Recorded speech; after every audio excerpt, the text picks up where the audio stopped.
It was an exciting day for Santa Claus. The first Christmas where the planning and delivery tools for Christmas was being managed through Microsoft Teams. When it was first suggested to Santa, he had to admit to being a little unsure of what the outcome of this would be. But head elf Viva Explorius and Microsoft Teams admin Alabaster Snowball was extremely confident that MS Teams, its inbuilt application capability, the wonderful workflows and adaptive cards would add to the rest of the Microsoft 365 toolkit to support all the usual workloads that take place in Santa's workshops.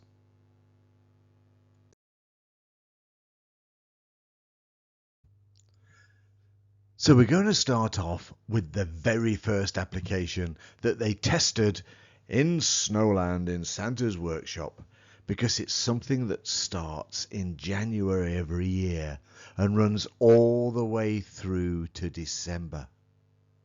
It was the perfect use of the Microsoft Teams approval apps. It also meant that Santa was only able to, or only needed to, resolve the difficult children, the ones that were a little naughty and a little nice. Basically, the naughty and nice list comes in from January onwards, deciding which children will get toys and which children will get none. Now, some of them are very easy, so his elves could help them. Very naughty, no. Very nice, yes.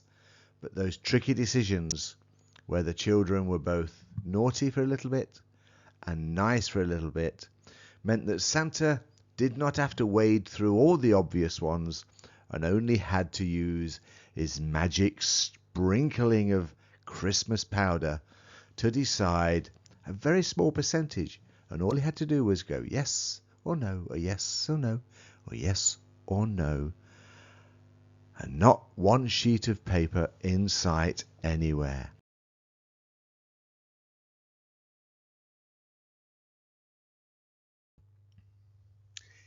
Here's a story that not many people know about Santa Claus and the workshop. In 2019, it was a terrible year for the Santa Claus business, when a bunch of lawyers took the workshop to the Supreme Court for sending inappropriate gifts to any child that asked for it. The days of the innocent penknife for a teenager had passed. Delivering the Magnum 45 to the 18-year-old for the last gift was one step too many, and Santa Claus and his business had to sit and listen and change and prove to the courts that they could do things differently. So now, using MS Teams, we have the parental approval for risky gifts. Basically, any gift requested by a child from the risky gift service catalogue that was not approved first through the MS Teams approval process, where one click and your child can be approved to own the new Workshop 24-blade action knife just by saying, "I approve." A parent's dream.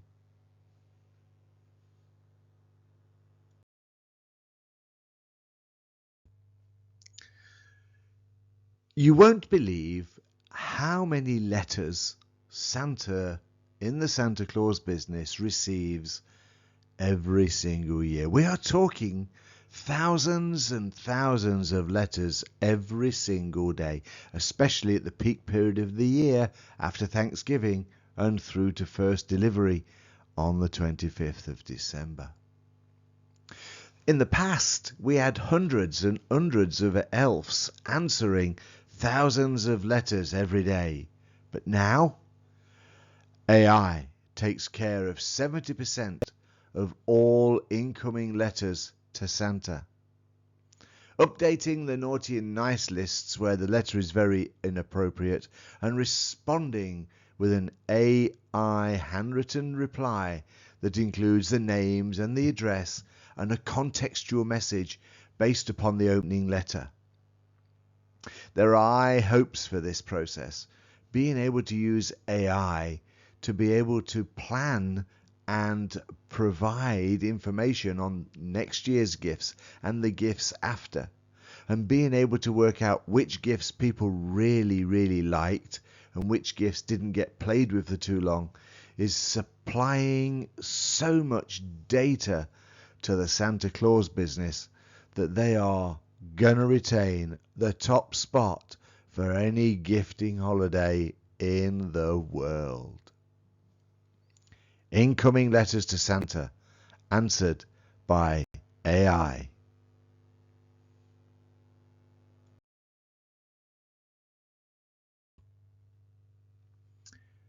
There are some very special people in Santa Claus's workshop. The Santa Claus business could not survive without Creatus Maximus, the head elf in the research and development department. And they've been using teams and channels for ages, absolutely ages. Well, when we say ages, of course, only in the last 10 years or so. But they now develop new toy lines with new toys that are tested every single week. For example, the new bestseller, the toilet paper gun, where you take your toilet paper, squash it into a bun, dip it in the water, let it go hard, throw it into the gun, kaboom! Your enemy is covered in sloppy wet toilet paper. That best-selling toy only took 3 weeks to develop from idea to first prototype because of the input from all the toy builders across the land, across the workshop, on the MS Teams R&D site and the gun channel, or the safety gun channel, not going to be nobbled by the Supreme Court.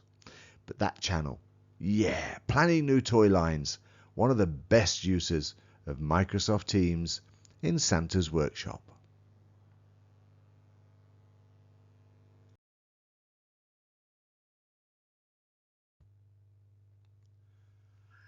Elf feelings are very important. And elves work hard. Now, the older generations know what they do. They were just born to work and work. But the younger elflings of today feel the need to feel, not each other, although maybe we shouldn't talk about that anyway. You know, it's a long winter and a long summer up there all on your own. But anyway, elves feel the need to feel. They want to feel that life has a balance. And whilst they work hard, ensuring every child has the newest and creatively created toys in the world, that Healthkind has a balance. That they can ensure between work and play, there's things to do, people to talk to, places to visit, and their balance of work and life is excellent. And MS Teams, of course, manages elf feelings and workload support just as if it was an inbuilt app. Although the licensing fees had something to go with it, but who knows, maybe Santa gets his licenses free. I'm not sure. We'll have to check that one out.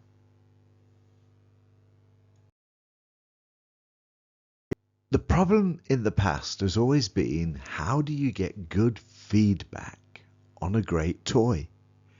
You could spend months working on something perfected, beautiful, colourful, and fun for every child in the world, but you never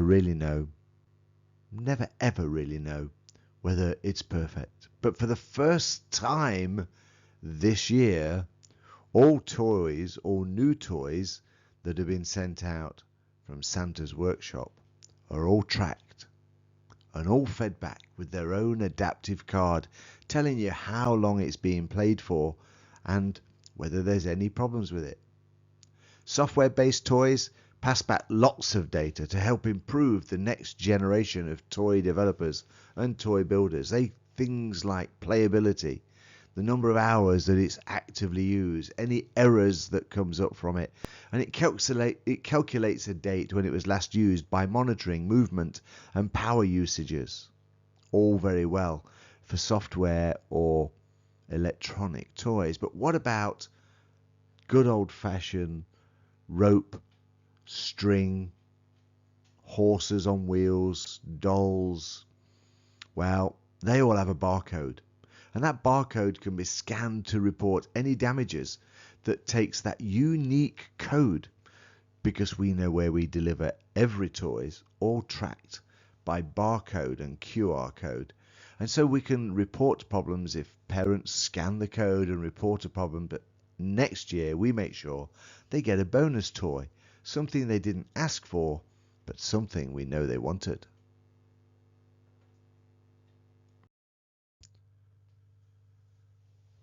Have you ever thought how lonely Santa gets, sitting in his sleigh for that infinite amount of time when he visits every child in every house in the world and delivers their carefully thought and managed and tracked present?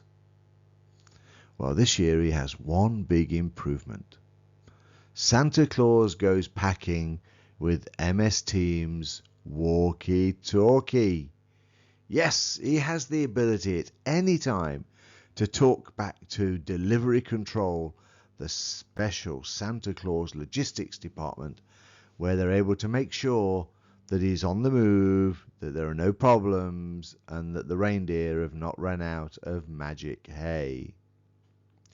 They're also able to deliver early warning of bad weather en route and instantly redirect Santa via the routing app, of course, and all of the information they can now send him as he moves through the air. But anytime they can talk to him, he can feedback, they can do walkie-talkie messages using Microsoft Teams. And of course, when you're in a sleigh, you're always in sight of a radio tower to get a good, strong signal.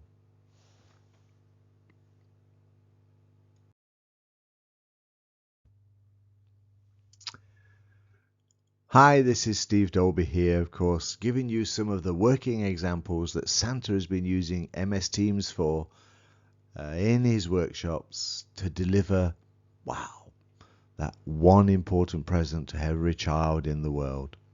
Of course, it's all based upon technological capability, and yes, all right, he might not always be able to get a Wi-Fi signal if he's flying over the Himalayas or somewhere, but we'll just assume that the magic Christmas spirit ensures that his Microsoft Teams device is constantly connected. So we might have fun thinking about these. You might think I'm being stupid, and that's fine. Most people do think I'm stupid. We need to think about Microsoft Teams in a different light every single year. We know when it first came out, we know what it's capable of. We know that it's a collaboration tool. We know that you can do teams and channels, and you can communicate, and you can get data, and you can run applications, and you can do all kinds of things in terms of connectivity to and from the services. But very often we just think about the basic core functionality. And what I wanted you to do was just to take that functionality and work out how in your business you can make it work for the better. You can make it add value to your business. You can make it be the best it can be in the projects you're working on and in the business you're representing, so that your end users don't just think about uploading a document or sharing a message, but they think about how Microsoft Teams, as part of their workflow processes, part of their collaboration requirements, part of their data sharing, part of their communications, are all getting the best out of MS Teams, just like Santa Claus did in the North Pole on that fateful day, December 25th, when they launched Microsoft MS Teams as a backup tool for delivering Christmas.